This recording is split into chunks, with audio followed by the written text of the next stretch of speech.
NEET परीक्षा में हुई धांधली को लेकर गुस्साए छात्र सड़कों पर उतरकर प्रदर्शन कर रहे हैं। सरकार और नेशनल टेस्टिंग एजेंसी यानी एनटीए के खिलाफ अपना गुस्सा जता रहे हैं। इस बीच सरकार ने एनटीए की कमान प्रदीप सिंह खरोला को सौंप दी है। साथ ही नीट पेपर लीक की जांच सीबीआई को सौंप दी है। केंद्र सरकार ने नीट यूजी परीक्षा में धांधली के आरोपों को बेहद गंभीरता से लिया है। नीट परीक्षा में हुई धांधली के मामले में सरकार ने शनिवार को 3 बड़े फैसले लिए हैं। सरकार ने अपने पहले फैसले में सुबोध कुमार सिंह को नेशनल टेस्टिंग एजेंसी यानी एनटीए के महानिदेशक पद से हटा दिया। उनकी जगह पर प्रदीप सिंह खरोला को नेशनल टेस्टिंग एजेंसी यानी एनटीए की कमान सौंपी गई है। सरकार ने अपने दूसरे फैसले में रविवार को होने वाली नीट की परीक्षा को आगे के लिए स्थगित कर दिया है। सरकार ने तीसरे बड़े फैसले में नीट यूजी में हुई धांधली के मामले की जांच सीबीआई को सौंपी है। जी हां, सीबीआई को कई दिन पहले ही नीट एग्जाम पेपर लीक मामले की जांच करने के लिए बोल दिया गया था, क्योंकि इस पूरे मामले की शिकायत कई राज्यों से मिल रही थी। इसलिए निष्पक्ष जांच के लिए किसी केंद्रीय जांच एजेंसी की जरूरत शुरू से लग रही थी।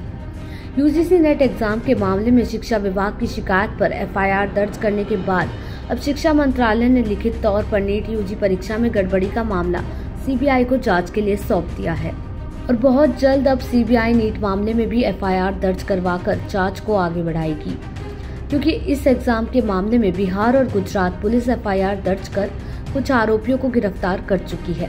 लिहाजा सीबीआई बिहार और गुजरात में दर्ज हो चुके केस को टेक ओवर कर एक नया मामला दर्ज करेगी। इसके बाद गिरफ्तार हुए आरोपियों से पूछताछ के साथ नए सिरे से केस की जांच करेगी। वहीं सीबीआई ने भी इस मामले को लेकर देश भर की अपनी ब्रांचों के जरिए इनपुट जुटाने के लिए बोल दिया था।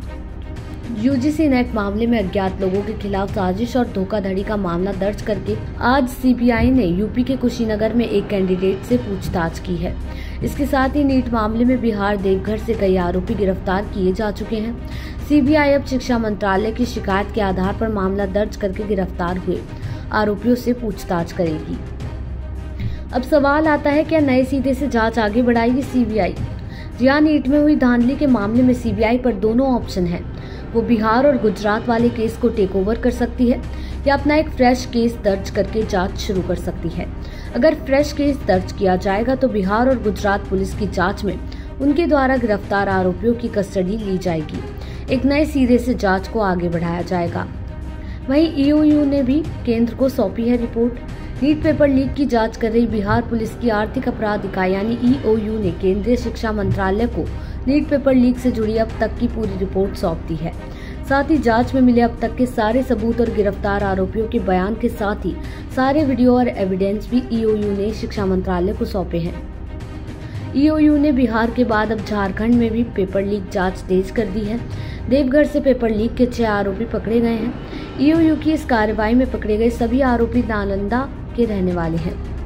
साथ ही आरोपी सिकंदर की उस गाड़ी पर भी अहम खुलासा हुआ है जिसमें कैंडिडेट के परिजन को लेकर परीक्षा वाले दिन सिकंदर पटना में घूम रहा था।